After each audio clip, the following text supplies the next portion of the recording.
El polvo se levantaba en remolinos alrededor de las botas gastadas de Mateo Suárez mientras se arrodillaba junto a las vías del tren con los hombros caídos bajo el peso de un dolor que parecía no tener fin. Sus manos ásperas y agrietadas por el trabajo duro temblaban al ajustar las herramientas que usaba para reparar las vías del ferrocarril en aquella tarde de verano abrasador en Piedra Seca. El sudor corría por su frente mezclándose con las lágrimas silenciosas que ya ni siquiera intentaba contener, pues hacía solo 3 meses que había enterrado a Elena y la ausencia de su esposa era como una herida abierta que se negaba a cicatrizar. Los otros trabajadores mantenían su distancia por respeto a su luto, pero también por la incomodidad que provocaba su tristeza permanente en aquel pueblo fronterizo donde la dureza era la norma y los sentimientos eran vistos como debilidad. La pequeña población de Piedra Seca apenas sobrevivía en el árido paisaje del norte de México, donde el ferrocarril era la única conexión con el mundo exterior y la promesa de prosperidad que nunca terminaba de llegar. El calor sofocante de aquel verano de 1885 parecía consumir cualquier esperanza que quedara en el corazón de Mateo, quien ahora debía criar solo a su hijo Tomás de apenas 7 años. Cada golpe del martillo contra el metal de las vías era como un eco del latido vacío de su corazón mientras el sol comenzaba su descenso hacia el horizonte tiñendo el cielo de un rojo intenso que le recordaba demasiado a la sangre que no pudo detener cuando Elena dio a luz a un bebé que tampoco sobrevivió. Fue entonces cuando Mateo escuchó un sonido que al principio confundió con el viento entre los matorrales resecos que rodeaban las vías. Levantó la cabeza con el ceño fruncido y limpió el sudor de sus ojos cansados intentando ubicar el origen de aquel sonido que ahora parecía más claro.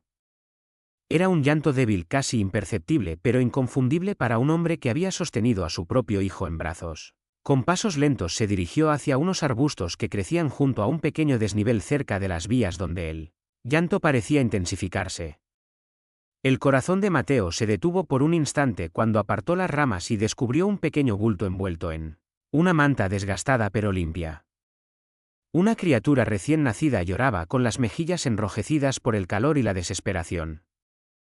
Sus pequeños puños se agitaban en el aire como si protestara contra el abandono y la soledad. Mateo se quedó paralizado contemplando aquella vida frágil dejada a merced del desierto y los animales salvajes.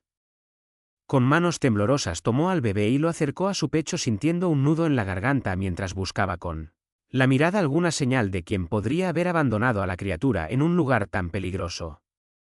Fue entonces cuando notó un papel doblado cuidadosamente y sujeto a la manta con un pequeño alfiler de plata, decorado con una insignia que le resultaba vagamente familiar. El sol comenzaba a ocultarse y las sombras se alargaban mientras Mateo sostenía al bebé que ahora se había calmado contra su pecho como si reconociera en él una fuente de seguridad. Con cuidado desprendió la nota y la desdobló revelando una caligrafía elegante que contrastaba con la simpleza de la manta. Las palabras escritas con tinta negra parecían quemar sus ojos mientras las leía una y otra vez intentando comprender su significado. La nota era breve, pero su contenido hizo que Mateo levantara la mirada hacia el pueblo que se extendía a lo lejos con una mezcla de confusión y temor creciente. La decisión de llevar al bebé a su modesta casa en las afueras de Piedra Seca no fue fácil, pero Mateo sabía que no podía simplemente entregar a la criatura a las autoridades sin entender primero el significado de aquella nota.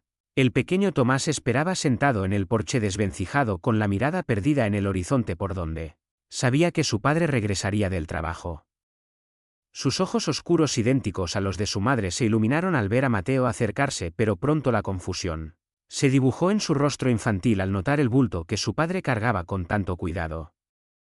La casa de los Suárez era apenas una construcción de adobe con 2 habitaciones donde el viento se colaba por las grietas durante las noches frías del desierto.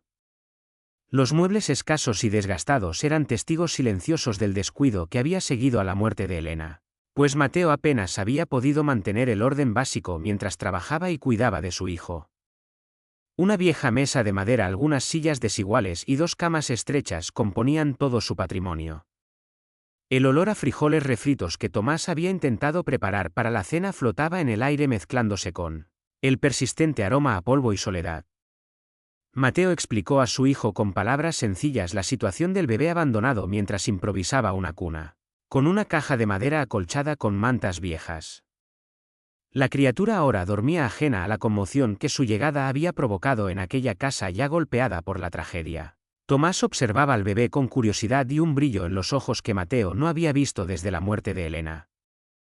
Aquella noche padre e hijo compartieron la cena en silencio, interrumpido ocasionalmente por los suaves sonidos del bebé, que parecía haberse adaptado sorprendentemente bien a su nuevo entorno improvisado. La primera noche fue un desafío mayor de lo que Mateo había anticipado. El bebé despertaba cada pocas horas con hambre y sin leche materna. Mateo tuvo que improvisar con un poco de leche de cabra diluida que un vecino le había proporcionado. Sus manos ásperas, acostumbradas a herramientas pesadas, parecían desproporcionadamente grandes mientras sostenía el biberón improvisado con un trapo limpio. El llanto del bebé resonaba en la pequeña casa, despertando recuerdos dolorosos de noches similares con Tomás, cuando era recién nacido y Elena aún estaba con ellos, susurrando canciones de cuna que ahora Mateo intentaba recordar con voz ronca y desafinada. La mañana siguiente trajo consigo la realidad de las dificultades que enfrentaría.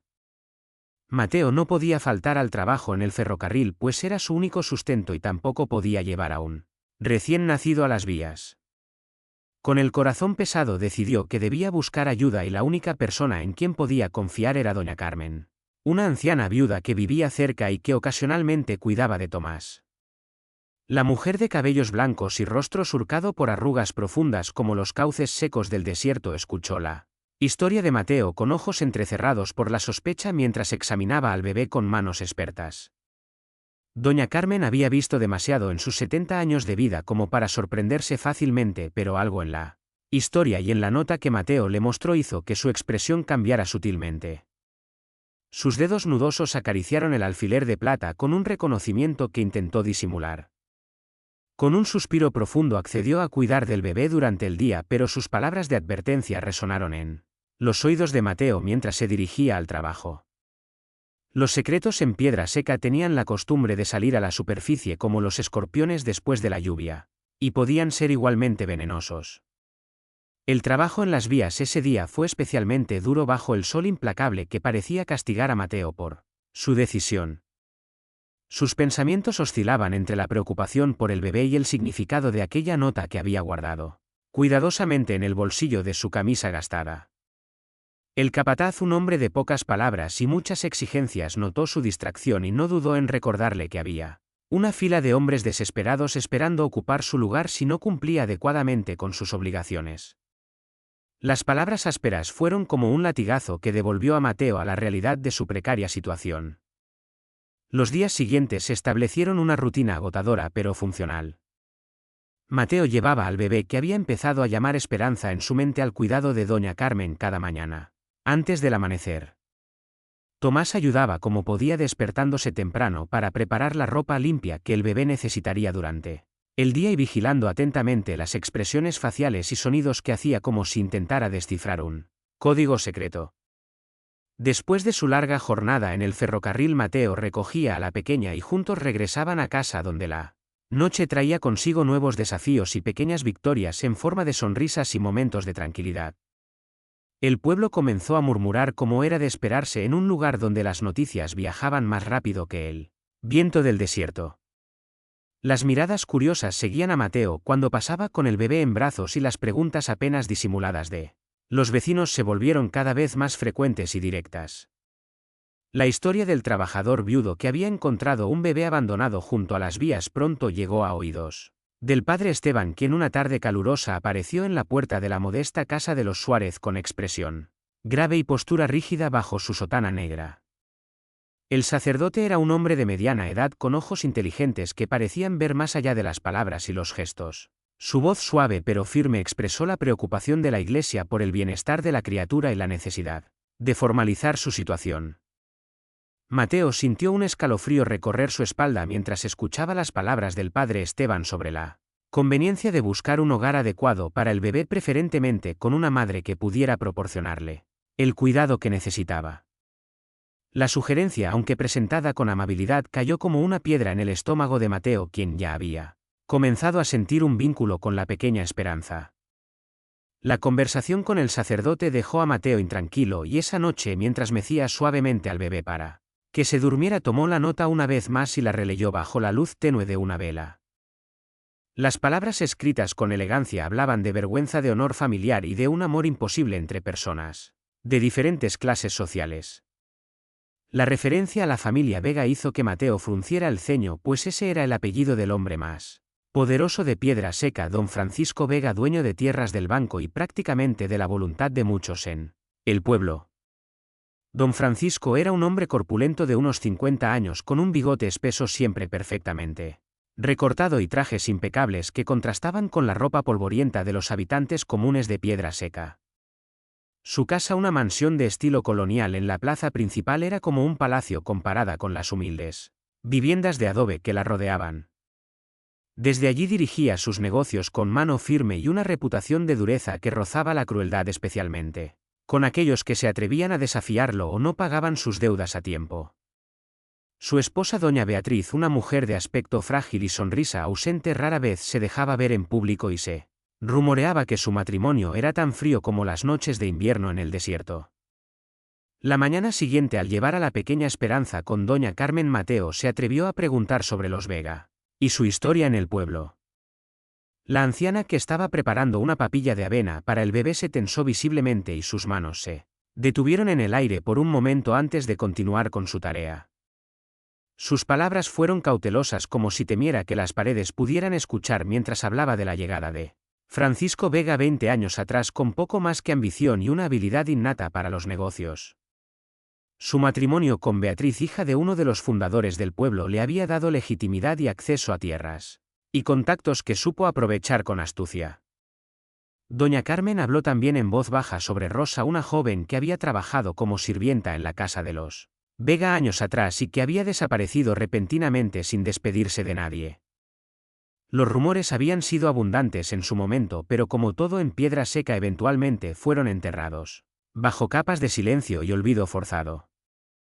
La mirada de la anciana se posó en el bebé, que dormía plácidamente, y luego en el alfiler de plata que Mateo había dejado sobre la mesa. Sin decir una palabra más, doña Carmen regresó a sus tareas, pero el mensaje silencioso flotaba en el aire como el polvo que nunca terminaba de asentarse en aquel pueblo construido sobre secretos. El trabajo en el ferrocarril ese día fue particularmente agotador, pues una tormenta de arena había cubierto parte de las vías y los hombres debían limpiarlas antes de que llegara el tren de la tarde. Las manos de Mateo sangraban ligeramente por el esfuerzo, mientras su mente daba vueltas alrededor de la historia incompleta que comenzaba a formarse en su cabeza. El capataz gritaba órdenes bajo el sol inclemente y los trabajadores se movían como autómatas, intentando terminar antes de que el silbato del tren se escuchara a lo lejos anunciando su llegada. Fue durante esa tarde, mientras limpiaba las herramientas, cuando Mateo notó la presencia de un hombre elegantemente vestido observándolo desde la distancia. No necesitó que nadie le dijera que se trataba de don Francisco Vega, cuya figura imponente destacaba entre los trabajadores sucios y agotados como un cuervo entre gorriones. La mirada penetrante del hacendado parecía atravesar a Mateo, quien sintió un escalofrío de aprensión recorrer su espalda. Con un gesto casi imperceptible de reconocimiento, don Francisco se dio la vuelta y subió a su carruaje, que esperaba cerca de la estación. Aquella noche, al recoger a Esperanza, doña Carmen le informó con voz tensa que había recibido la visita de don Francisco, preguntando casualmente sobre los rumores del bebé encontrado junto a las vías. La anciana había sido cautelosa en sus respuestas, pero la preocupación en sus ojos arrugados era evidente, mientras advertía a Mateo que tuviera cuidado. Las palabras no dichas pesaban más que las pronunciadas, mientras Mateo agradecía su ayuda y se dirigía a casa, con Esperanza acurrucada contra su pecho y Tomás caminando en silencio a su lado, observando las sombras que se alargaban con la puesta del sol. Los días siguientes trajeron consigo pequeños cambios en la rutina de los Suárez. Mateo notó que era observado con mayor frecuencia durante su trabajo y que las personas con las que normalmente intercambiaba saludos ahora evitaban su mirada. El padre Esteban volvió a visitarlo, esta vez acompañado por una pareja de apariencia acomodada que vivía en el pueblo vecino y que, según explicó, estaba interesada en adoptar a un bebé. La sugerencia, aunque presentada como una oportunidad para Esperanza, sonó a los oídos de Mateo como una sentencia que se negaba a aceptar. La noche después de esa visita, mientras Esperanza dormía y Tomás dibujaba figuras en el polvo del suelo, Mateo tomó una decisión que cambiaría el curso de sus vidas. Con manos temblorosas sacó una caja de madera que guardaba bajo su cama y extrajo los pocos documentos que poseía junto con el dinero que había logrado ahorrar con tanto esfuerzo. Si Piedra Seca ya no era segura para ellos, quizás podrían empezar de nuevo en otro lugar donde el poder de los Vega no llegara. La idea, aunque aterradora, también traía consigo una chispa de esperanza que no había sentido desde la muerte de Elena. El destino, sin embargo, tenía otros planes. A la mañana siguiente, cuando Mateo se disponía a hablar con el capataz para pedir su pago pendiente, se encontró con la noticia de que don Francisco Vega lo esperaba en su oficina cerca de la estación. El corazón de Mateo latía con fuerza mientras seguía al mensajero, sintiendo las miradas de sus compañeros como pequeñas agujas en su espalda.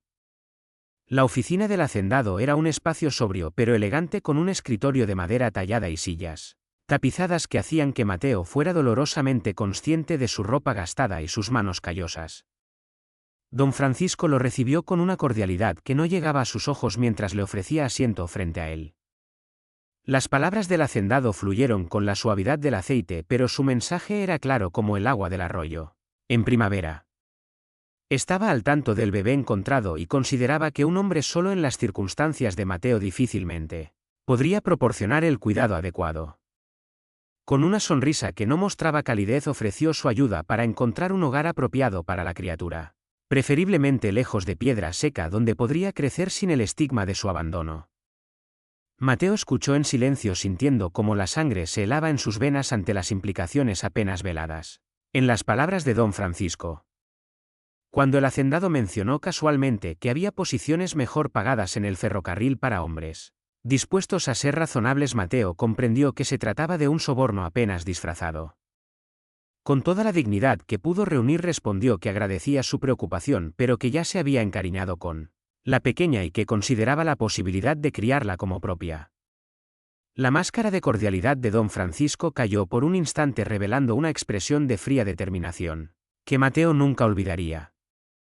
El hacendado se levantó dando por terminada la conversación, no sin antes recordarle la fragilidad de su posición como trabajador del ferrocarril y lo difícil que sería para un hombre en sus circunstancias enfrentarse a acusaciones de secuestro o apropiación indebida de un menor. Las palabras quedaron flotando en el aire como una amenaza tangible mientras Mateo salía de la oficina con las piernas temblorosas pero la resolución intacta. Esa tarde, al regresar a casa, Mateo encontró a doña Carmen esperándolo con expresión grave. La anciana le informó que durante su ausencia el sheriff, acompañado por el padre Esteban, había visitado su casa, preguntando por el bebé y los detalles de su hallazgo. Afortunadamente ella había estado allí cuidando de Esperanza y Tomás y había logrado convencerlos de que esperaran el regreso de Mateo para cualquier decisión. Sus ojos arrugados reflejaban preocupación mientras le contaba también que había escuchado rumores sobre una recompensa ofrecida por don Francisco a quien proporcionara información sobre el paradero de una joven llamada Rosa, que supuestamente había sido vista recientemente en la región. La conexión que Mateo había sospechado comenzaba a tomar forma con claridad alarmante. Si Rosa era la madre de Esperanza y había tenido algún tipo de relación con la familia Vega, el interés del hacendado adquiría un significado siniestro. La nota encontrada junto al bebé mencionaba la vergüenza familiar y un amor prohibido. Las piezas del rompecabezas comenzaban a encajar, formando una imagen que hacía que Mateo sintiera un nudo en el estómago. Aquella noche, mientras Tomás y Esperanza dormían, Mateo tomó una decisión.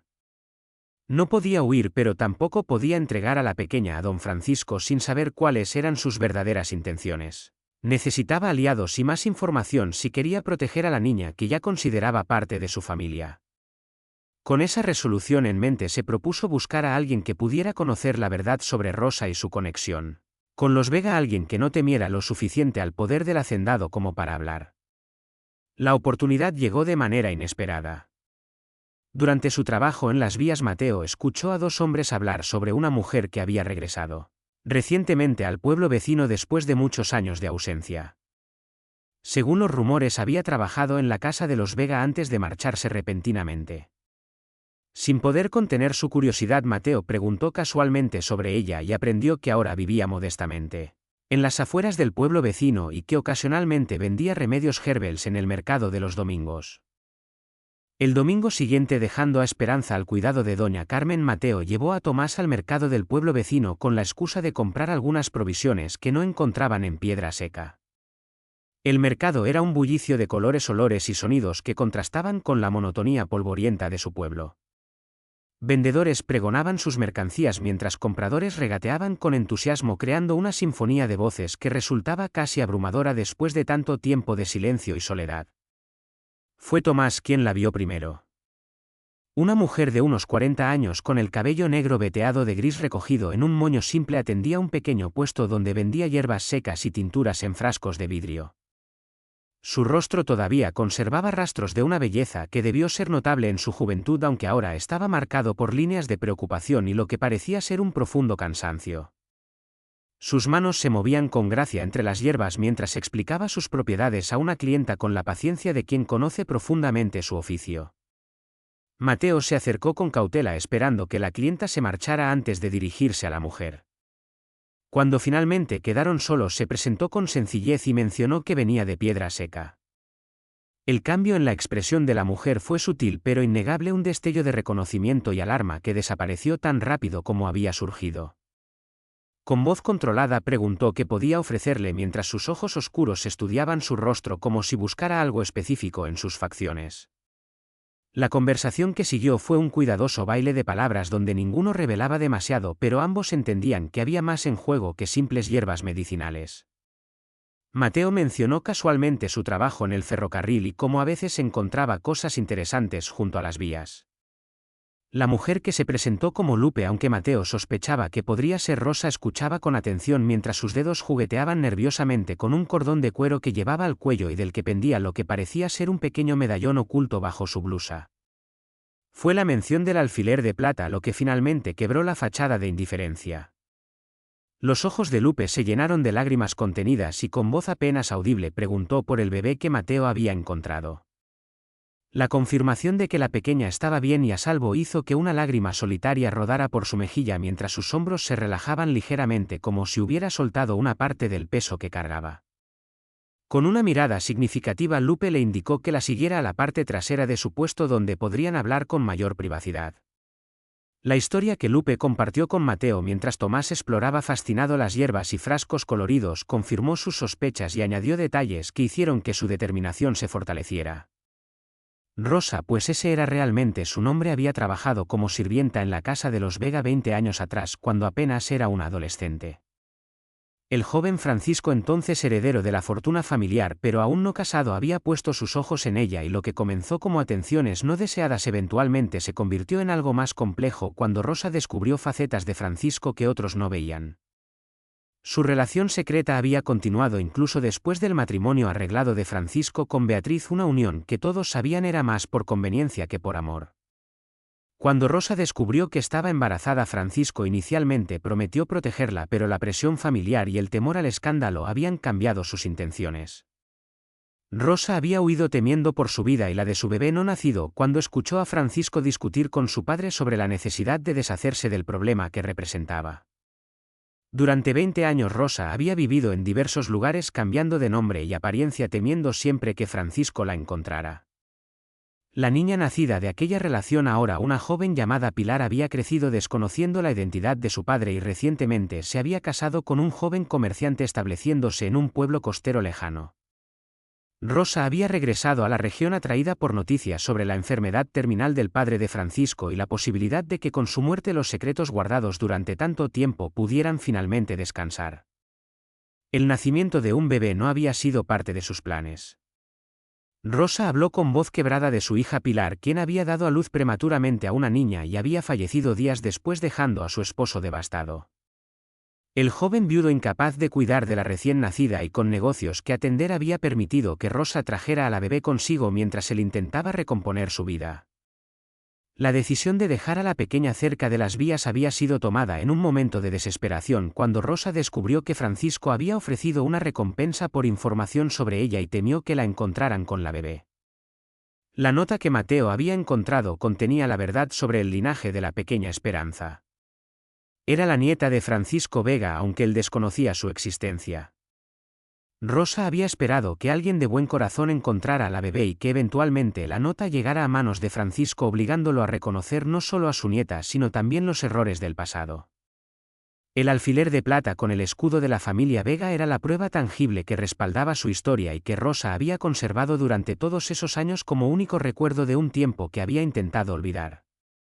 Las palabras de Rosa cayeron sobre Mateo como piedras pesadas mientras comprendía la magnitud de lo que estaba en juego.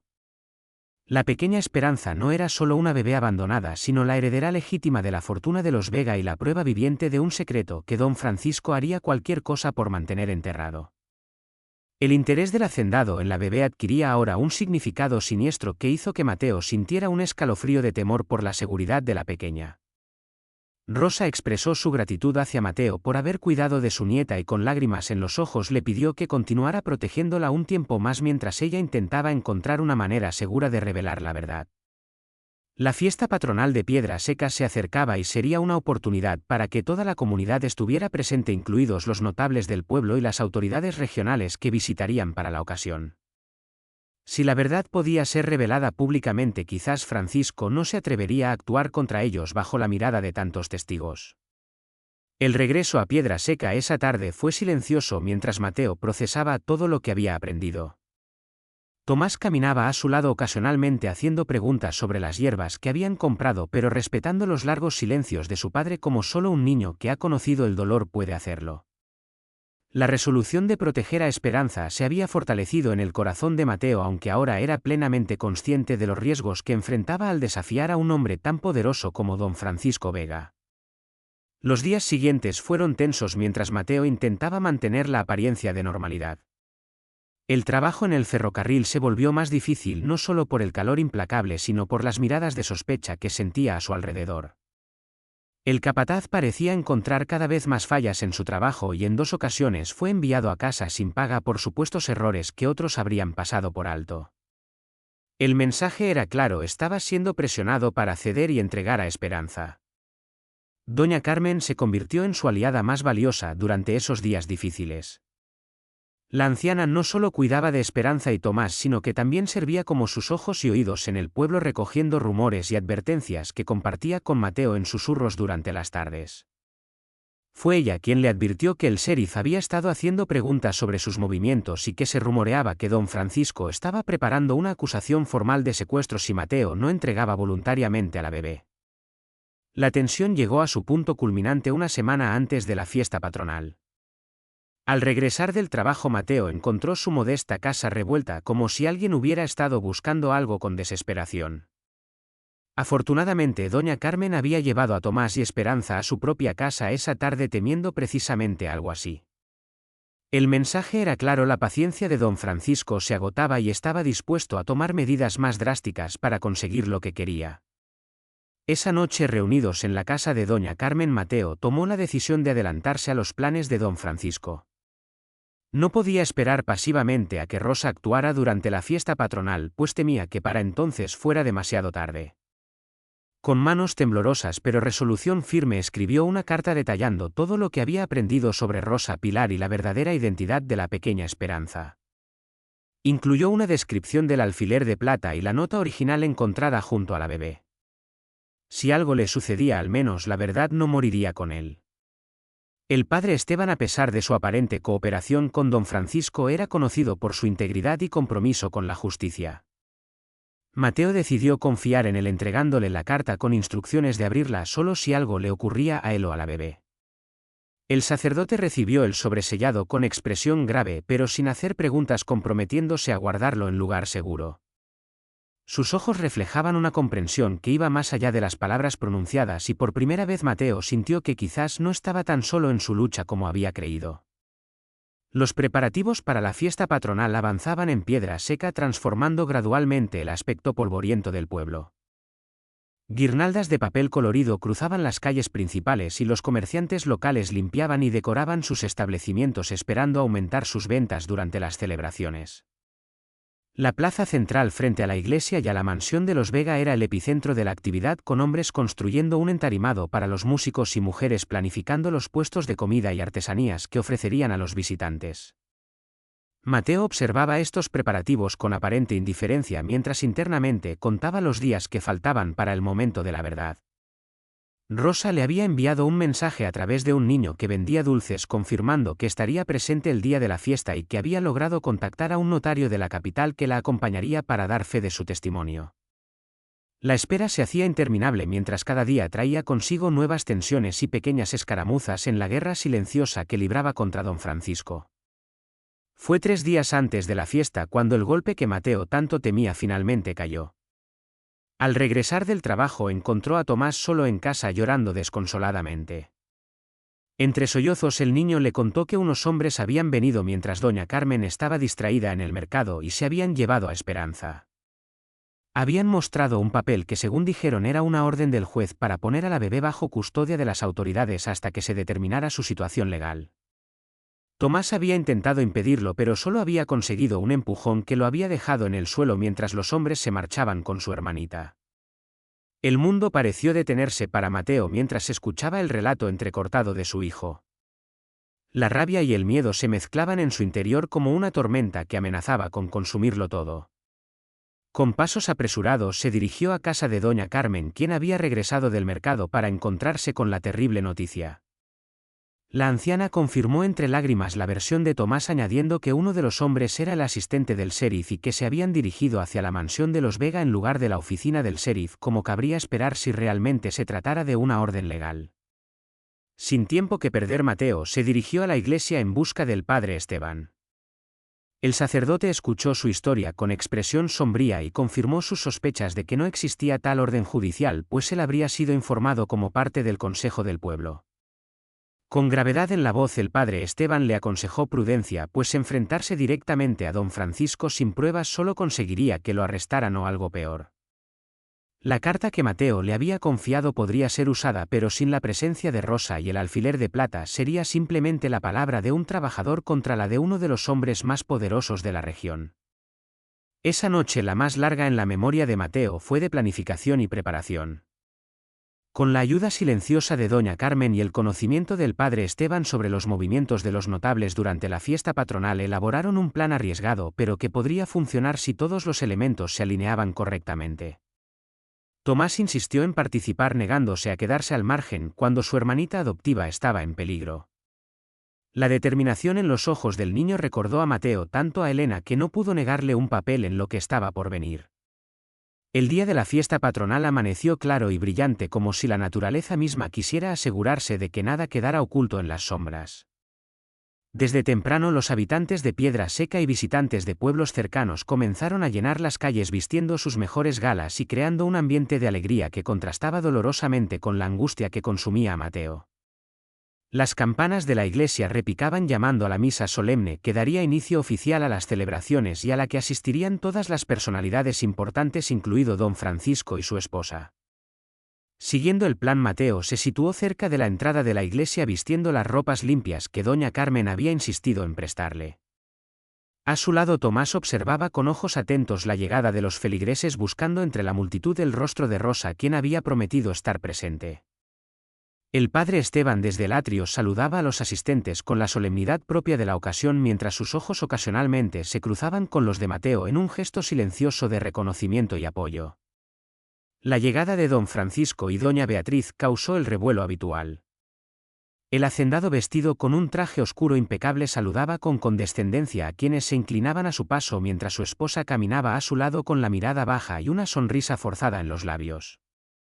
Mateo sintió que la sangre le hervía al pensar que Esperanza podría estar en ese momento en la mansión de los Vega, posiblemente al cuidado de sirvientes, sin el calor y el amor a los que se había acostumbrado en su hogar humilde pero lleno de afecto. Fue entonces cuando Mateo la vio. Rosa, o Lupe como se había presentado, estaba de pie al otro lado de la plaza, vestida con sencillez pero dignidad. A su lado un hombre de aspecto formal con un maletín sujetaba unos documentos con expresión seria. El corazón de Mateo dio un vuelco al confirmar que al menos esa parte del plan seguía en marcha. Con un gesto imperceptible indicó a Tomás que se quedara junto a doña Carmen mientras él se preparaba para el siguiente paso de su arriesgada estrategia. La misa transcurrió con la lentitud propia de las grandes celebraciones. El padre Esteban oficiaba con solemnidad mientras Mateo apenas podía concentrarse en las palabras del ritual pensando solo en Esperanza y en lo que estaba por venir.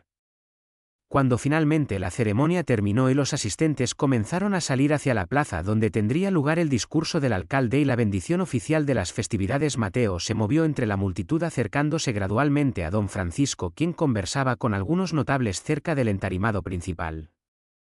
El momento de la verdad llegó cuando el alcalde, un hombre pequeño y nervioso completamente bajo la influencia de don Francisco, pidió silencio para dar inicio a su discurso. Mateo aprovechó ese instante para avanzar hasta quedar a pocos pasos del hacendado. Con voz clara aunque temblorosa por la emoción pronunció el nombre de don Francisco lo suficientemente alto como para que quienes estaban cerca pudieran escucharlo.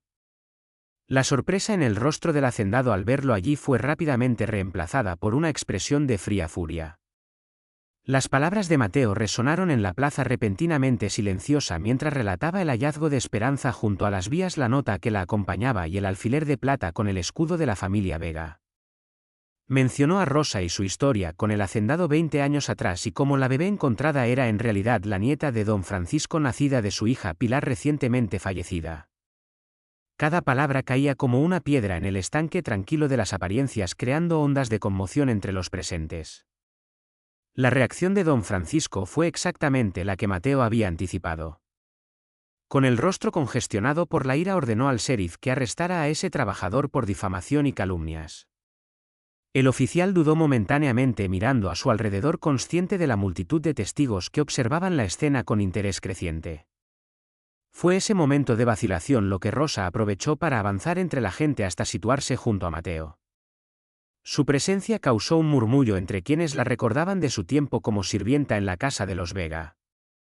El notario que acompañaba a Rosa se presentó formalmente y mostró los documentos que acreditaban la identidad de Pilar como hija de Rosa y Francisco Vega, así como el certificado de nacimiento de la pequeña Esperanza, nieta legítima del hacendado. La evidencia documentada junto con el testimonio de Rosa y el alfiler de plata que Mateo había conservado cuidadosamente creaban un caso imposible de ignorar incluso para alguien tan poderoso como don Francisco. Lo que siguió fue un torbellino de acontecimientos que más tarde los habitantes de Piedra Seca relatarían durante generaciones. Doña Beatriz, quien había permanecido en silencio durante toda la confrontación, repentinamente habló con voz clara revelando que ella siempre había sabido sobre Rosa y Pilar y que su silencio había sido comprado con la promesa de una vida de comodidad y respeto social. Las palabras de la esposa de don Francisco fueron como el último clavo en el ataúd de las mentiras cuidadosamente construidas durante 2 décadas. El padre Esteban intervino entonces con la autoridad moral que su posición le confería. Reveló que la pequeña Esperanza había sido llevada ilegalmente de la casa de Mateo y que actualmente se encontraba en la mansión de los Vega sin ninguna orden judicial que justificara tal acción. Su mirada severa se posó en el sheriff, quien tuvo la decencia de parecer avergonzado ante la acusación implícita de complicidad en el abuso de poder. La multitud reunida para la fiesta patronal, ahora completamente enfocada en el drama que se desarrollaba frente a ellos, comenzó a murmurar con desaprobación. Piedra Seca podía ser un pueblo pequeño donde el poder de los Vega había reinado sin cuestionamientos durante décadas, pero existía un sentido básico de justicia que había sido ofendido por las acciones del hacendado. Las miradas acusadoras de vecinos y visitantes pesaban sobre don Francisco, quien por primera vez en su vida se encontraba sin aliados dispuestos a defenderlo públicamente. Con la dignidad destrozada pero intentando mantener las apariencias, don Francisco finalmente habló. Sus palabras fueron cuidadosamente elegidas mientras admitía conocer a Rosa años atrás pero negaba cualquier responsabilidad en el nacimiento de Pilar. Cuestionó la autenticidad de los documentos presentados y sugirió que todo podría ser una elaborada estafa para acceder a su fortuna. Sin embargo, incluso para sus propios oídos sus argumentos sonaban huecos frente a la evidencia y los testimonios presentados. Fue Tomás quien, sin que nadie lo esperara, cambió el curso de los acontecimientos. El niño se adelantó entre la multitud y con la valentía que solo la inocencia puede proporcionar preguntó directamente a don Francisco por qué había robado a su hermanita si no le importaba. La simplicidad de la pregunta y la claridad moral que reflejaba dejaron al hacendado momentáneamente sin palabras mientras los murmullos de la multitud se intensificaban.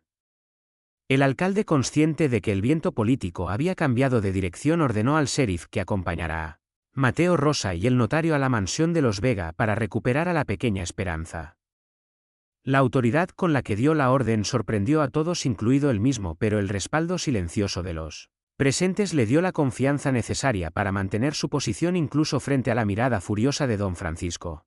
La recuperación de Esperanza fue un momento de pura alegría para Mateo y Tomás. La pequeña, que había estado al cuidado de una sirvienta en la mansión, estaba bien, aunque claramente extrañaba los brazos familiares que la habían sostenido durante las semanas anteriores. Su sonrisa desdentada al reconocer a Mateo y sus pequeñas manos extendidas hacia él provocaron lágrimas, no solo en los ojos del trabajador, sino también en los de muchos testigos de la escena, incluido el sheriff, quien comenzaba a comprender la magnitud del error que había cometido al permitir que el poder de los Vega nublara su juicio. Los días siguientes trajeron cambios significativos a Piedra Seca. Don Francisco se vio obligado por la presión pública y las amenazas de acciones legales a reconocer formalmente a Esperanza como su nieta y heredera legítima. Una parte sustancial de su fortuna fue puesta en un fideicomiso para asegurar el futuro de la pequeña bajo la supervisión conjunta de Rosa y Mateo, quienes acordaron criarla juntos, combinando el conocimiento y experiencia de la abuela con el amor y dedicación que Mateo y Tomás ya sentían por ella. La mansión de los Vega, que durante tanto tiempo había sido símbolo del poder absoluto y las puertas cerradas, gradualmente se transformó. Doña Beatriz, liberada del peso de los secretos, encontró una nueva voz y propósito al sugerir que parte de la propiedad fuera convertida en una escuela para los niños del pueblo, especialmente aquellos de familias trabajadoras que, como Tomás, tenían pocas oportunidades de educación formal. Don Francisco, aunque nunca completamente reformado, se vio obligado a aceptar estos cambios y con el tiempo llegó a encontrar cierto consuelo en la presencia de su nieta, cuya sonrisa ocasionalmente le recordaba a la joven Rosa que una vez había amado a su manera imperfecta. Mateo continuó trabajando en el ferrocarril, pero ahora como capataz, posición que obtuvo por mérito propio una vez que las influencias de don Francisco dejaron de interferir en las decisiones laborales. Su casa, pequeña pero ahora acogedora, se llenó de risas y conversaciones con la presencia constante de Rosa, quien aportaba historias y tradiciones que enriquecían la vida de Tomás y Esperanza. Doña Carmen, una visitante frecuente, observaba con satisfacción cómo la familia improvisada florecía, demostrando que los lazos del corazón podían ser tan fuertes o más que los de la sangre. La historia de Mateo, Esperanza y los secretos de Piedra Seca se convirtió en una leyenda que se contaba en los pueblos de la región. La gente hablaba de cómo un simple trabajador del ferrocarril había tenido el valor de enfrentarse al hombre más poderoso del pueblo por amor a una niña abandonada, y cómo ese acto de coraje había transformado no solo sus vidas sino la comunidad entera. El padre Esteban solía recordar a sus feligreses que a veces la verdadera redención llegaba no a través de grandes gestos, sino de pequeñas decisiones tomadas cada día para proteger a los más vulnerables. Años después, cuando Esperanza ya era una joven educada tanto en la escuela local como en la capital, Mateo a veces caminaba con ella hasta las vías del tren donde todo había comenzado. Juntos observaban los trenes pasar, trayendo nuevas personas y posibilidades a Piedra Seca, un pueblo que ya no era solo un punto polvoriento en el mapa, sino un lugar donde las segundas oportunidades eran posibles y donde los secretos enterrados no tenían poder para seguir causando daño una vez expuestos a la luz del día. En esas tardes tranquilas, Mateo reflexionaba sobre el extraño camino que la vida había trazado para él. De la pérdida devastadora de Elena al hallazgo inesperado que había llenado nuevamente su corazón de propósito y amor. Mientras Esperanza recogía flores silvestres que crecían junto a las vías, Mateo se preguntaba si Elena estaría orgullosa de las decisiones que había tomado y del hombre en que se había convertido. Y en la brisa suave que acariciaba su rostro casi podía sentir la respuesta afirmativa y el consuelo de saber que incluso en los lugares más áridos y bajo las circunstancias más duras la esperanza podía florecer si se le daba la oportunidad. Y así, en aquel pueblo fronterizo donde una vez el poder y el miedo habían dictado el ritmo de la vida, un acto de bondad hacia una criatura abandonada había iniciado una transformación que nadie habría podido predecir. La historia de Mateo, Tomás y Esperanza se convirtió en un recordatorio para las generaciones futuras de que los secretos enterrados eventualmente encuentran su camino hacia la superficie y de que el verdadero valor no reside en la riqueza o el poder, sino en la voluntad de defender lo que es justo incluso cuando todo parece estar en contra. ¿Cuántos héroes anónimos como Mateo habrán construido con sus acciones cotidianas los cimientos del mundo que hoy conocemos? Personas comunes cuyos nombres quizás no aparezcan en los libros de historia, pero cuyo legado vive en cada acto de coraje que inspiran en quienes conocen su historia. En cada pueblo pequeño, en cada comunidad hay historias de redención esperando ser descubiertas, recordándonos que a veces las mayores transformaciones comienzan con el llanto de un bebé abandonado y la decisión de un corazón valiente de responder a ese llamado.